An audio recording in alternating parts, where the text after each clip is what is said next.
I just had to let you know you're. She a happy baby boo. She a happy baby boo.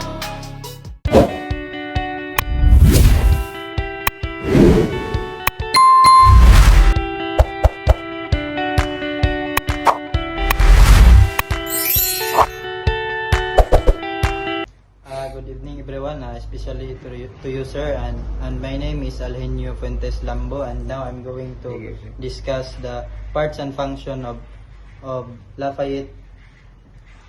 First, Lafayette polygraph instrument is used in polygraph examination, lie detection tests. It records physiological reactions of a person while answering question. Pneumograph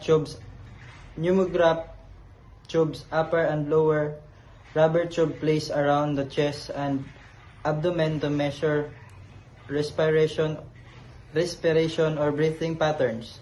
Cardiocuff, wrap around the upper arm to measure blood pressure and pulse rate changes. Galvanograph, it attaches to the fingers to measure skin resistance or sweating, which increase when a person is nervous or stressed.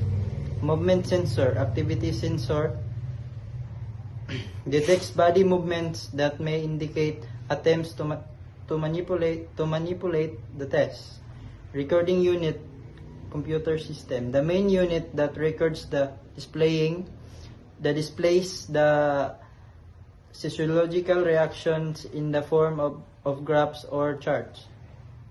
Keyboard control panel, used by the polygraph examiner to input questions, mark, answer, and control the test.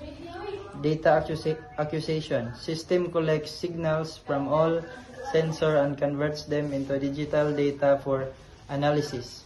Software polygraph program, analyze the recorded data and produces polygraph charts for interpretation.